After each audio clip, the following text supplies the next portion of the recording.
maka itu yang najis. Adapun darah yang lain dari badan, dari kaki, dari tangan, maka tidak najis. Meskipun dia kotor namun tidak najis. Dan ini saya lebih condong pada pendapat ini. Yang harus diambil pendapatnya adalah pendapat yang mengatakan bahwa semua kotoran itu suci kecuali kotoran manusia saja. Itu pendapat Imam Syafi'i. Silakan rujuk dalam kitab beliau Nailul Awtar. Ini masalah ikhtilaf dan memang tidak ada nasnya. Yang ketujuh ini khilaf, ya, yang ketujuh ini khilaf antara ulama, yaitu mengeluarkan mani dengan sengaja. Kalau dia mengeluarkan mani dengan sengaja, istimna ini, kalau jumhur ulama berpendapat batal. Tetapi Imam Ibnu Hazm, Imam Asy-Syaukani dan Syekh Al-Albani rahimahumullah berpendapat bahwa itu tidak membatalkan puasa. Dan ini kuat karena nggak ada dalil yang mengatakan batal. Bismillahirrahmanirrahim. Allahumma sholli ala sayyidina Muhammad wa ala alihi wa sahbihi ajma'in amma ba'du. Yang pertama, Ustadz Firanda mengatakan kalau darah itu darah manusia selama tidak keluar dari dua jalur kemaluan depan belakang maka suci. Mau banyak mau sedikit tinggal diusap, tinggal dibersihkan, kotor ya, memang kotor tapi tidak najis. Pendapat ini dipilih oleh Ustadz Firanda. Padahal pendapat ini menyelisihi semua ulama madhab dan semua ulama salafus soleh. Tidak ada satupun ulama salafus soleh yang mengatakan darah itu, darah manusia ya, suci. Mau keluar dari lubang, mau keluar dari mana, semuanya najis. Yang suci itu kalau sedikit, itu pun bukan suci, tapi ma'fu. Dianggap suci, dimaafkan. Pertanyaannya, Pak Firanda ikut siapa mengatakan suci? Ternyata ikut Syekh Albani, ikut As-Syaukani, dan ada ulama yang semuanya itu ulama kemarin sore semua. Tidak ada ulama salaf. Imam Ahmad mengatakan tidak ada ikhtilaf darah itu najis. Imam Syafi'i mengatakan sama saja mau darah binatang mau darah orang najis. Artinya nyata-nyata Ustadz Firanda itu lebih mengedepankan ikut ulama kemarin sore daripada ikut ulama salaf. Nah, kalau misalnya kita berpikir ya sudahlah itu ikhtilaf, atau misalnya membela diri, tapi kan ini ikhtilaf saja toh. Ya tinggal kita berpikir ulang. Lalu bagaimana ucapan-ucapan Anda menyalah-nyalahkan orang maulidan? Kan itu juga muhtalaf. Ada ulama yang mengatakan itu bid'ah hasanah. Lalu kenapa Anda ngotot menolak kalau ada bid'ah hasanah? Kan Imam Syafi'i mengatakan ada bid'ah hasanah. Demi untuk ikut pendapat Syekh Albani, Syekh As-Syaukani dalam masalah yang krusial yaitu najis dan suci, Anda berani kok menolak semua ulama salaf. Lalu kenapa dalam masalah lain Anda tidak mau menghargai pendapat orang lain? Ya. Apalagi masalah kunut ya. Kalau kunut mungkin Anda lebih melunak ya, beda dengan Pak Jawas ya. Jadi mari kita waras dalam masalah yang seperti itu, di mana itu sudah nggak masuk ikhtilaf muktabar kalau kita waras. Nggak dianggap pendapat yang mengatakan darah itu suci. Berdasarkan apa pendapat itu? Orang sudah melawan semua pendapat ulama salaf kok. Untuk apa kita angkat-angkat pendapat secuil orang itu untuk apa gitu loh. Sementara di satu sisi Anda menghantam orang lain padahal mereka punya dasar. Kenapa tidak pakai prinsip ya sudah ikhtilaf saja, toh mereka masih ada yang membenarkan.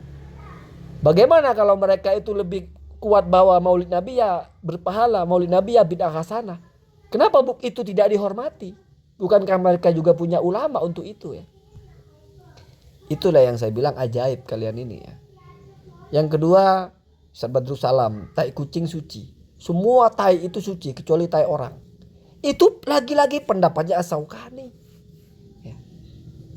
Ya ada ulama salafnya kalau masa itu. Tapi Imam Bukhari tidak punya madhab.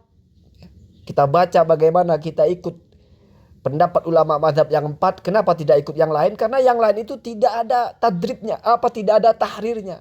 Tidak ada tatwinnya. Jadi kita tidak bisa menisbatkan ini ucapan siapa kepada ulama salaf. Karena kita tidak tahu jalur-jalurnya. 4 ulama madhab sepakat tai kucing itu najis. Tapi Badrus Salam masih membela diri. Tidak salah mengatakan tai kucing suci. Itu masalah ikhtilaf. Kalau begitu, kenapa ketika Imam Syafi'i mengatakan bid'ah ada 2, lalu Anda bilang lebih paham mana Imam Syafi'i dengan Nabi Muhammad? Kenapa tidak mau menghargai pendapat orang? Sementara Anda memakai pendapat minoritas, segelintir orang menabrak pendapat semua orang, Anda minta dihargai dan mengatakan ini ikhtilaf. Tapi dalam masalah lain yang sudah nyata-nyata ikhtilaf, Anda tidak mau mengatakan itu mukhtalaf, tapi ngotot seolah-olah yang paling benar. Semua hadisnya dhaif. Padahal sudah mukhtalaf tentang hadis dhaif itu diamalkan atau tidak. Orang mengamalkan hadis doif disalah-salahkan. Padahal itu sudah ikhtilaf. Hadis doif boleh nggak diamalkan dalam fadhilul amal? Itu sudah dibahas oleh ulama. Berbeda-beda pendapat. Tai kucing aja Anda bela-bela suci. Sementara orang punya amalia-amalia yang berdasarkan hadis doif disalah-salahkan. Dikutuk-kutuk. Dianggap bid'ah. Bahkan dianggap dosa mungkin. Ini kan nggak waras. Lebih penting tai kucing. Padahal apa urgensinya membela tai kucing suci? Memang mau diapain tai kucing kalau suci? Nah, itu yang terakhir Pak Jawas ya. Pak Jawas itu mengatakan onani tidak batal puasa menurut Syekh Albani, menurut As-Syaukani, menurut Ibnu Hazm. Tetapi menurut jumhur batal. Tapi lihat komentarnya. Dan yang tidak batal itu sangat kuat. Artinya apa? Bisa jadi Pak Jawas memilih pendapat itu. Sehingga ketika kita bilang Pak Jawas mengatakan bahwa onani itu tidak membatalkan puasa, ya benar juga. Toh Pak Jawas yang menjelaskan itu dan dia memilih kepada yang tidak batal. Apa buktinya dia memilih? Dia bilang itu kuat. Kenapa kuat? Karena yang mengatakan batal tidak ada dalilnya. Waras enggak kita? Jumhur berpendapat batal kata Pak Jawas itu enggak ada dalilnya. Apa maksudnya enggak ada dalilnya itu loh? Masa jumhur 4 ulama mazhab itu enggak punya dalil? Terus maksudnya dalil itu apa? Terus mereka membangun pendapatnya batal itu atas dasar apa? Apa maksudnya tidak ada hadis Nabi? Barang siapa yang onani maka batal. Apa mungkin begitu? Ya wallahu a'lam, tidak penting juga mau bilang ada dalilnya atau tidak ada dalilnya. Kan kita tahu yang ngomong siapa? Pak Jawas. Pak Jawas siapa? Kan begitu kan gak layak Pak Jawas mengatakan ada dalilnya atau tidak. Ya paling ikut Syekh Albani. Ya Syekh Albani siapa? Kan gitu kalau kita waras ya. Jadi tidak perlu terlalu mementingkan ucapan orang-orang seperti ini yang bilang tidak ada dalilnya. Kalau bahasanya Badrus Salam itu nggak ada nasnya. Ya silahkanlah, nggak ada nasnya. Mungkin mereka ini orang-orang yang sudah merasa tahu persis ini dalilnya, itu dalilnya. Ini nggak ada dalilnya, itu nggak ada dalilnya. Ya urusan mereka. Kadang-kadang orang itu kan sering sekali merasa sesuatu yang tidak terjadi atau merasakan sesuatu lebih dari keadaan aslinya. Biasa seperti itu ya. Biasa. Cuman yang jelas kita menjadi paham sikap mereka ini. Kalau bahasa kerennya itu standarnya ganda ya. Satu sisi ketika sedang menyampaikan pendapat yang aneh-aneh tapi kebetulan mereka pilih, dia bilang ini ikhtilaf. Tapi satu sisi ketika menyerang amalia orang lain seolah-olah tidak ada ikhtilaf. Itu dalilnya semuanya doif. Itu lemah. Padahal hadis itu sahih, hadis itu hasan, hadis itu doif. Itu juga beda-beda pendapat ulama Pak. Syekh Albani mendoifkan hadis yang kata ulama lain sahih ya ada. Syekh Albani mensohihkan hadis yang kata ulama lain.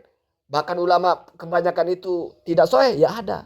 Contohnya baca Al-Kahfi itu kata Syekh Albani sahih. Biar kamu tahu ya. Walaupun pada akhirnya fatwa Al-Irsyad itu mengatakan bahwa ternyata hadisnya doif. Karena kalau dibaca di kitab-kitab hadis lainnya doif. Tapi kata Syekh Albani itu sahih. Ya. Tapi entah kenapa Al-Irsyad ini berani melawan Syekh Albani ya. Begitu ya, nanti kita bahas tentang itu ya. Jadi inilah keanehannya. Ketika mereka berpegang kepada pendapat yang mereka pilih, dia angkat ini ikhtilaf. Tapi ketika mereka menyerang orang lain, seolah-olah tidak ada yang namanya ikhtilaf. Harus benar dan salah. Kalau bukan sunnah berarti bid'ah. Mesti begitu ya. Tapi dalam masalah-masalah lain. Baik kucing lah, onani lah, darah lah. Diangkat-angkat. Ini ikhtilaf. Padahal dia ikut segelintir orang. Karena ada Syekh bin Basnya di situ. Bukan Syekh bin Bas, ada Syekh Albaninya mungkin ya. Allahu a'lam.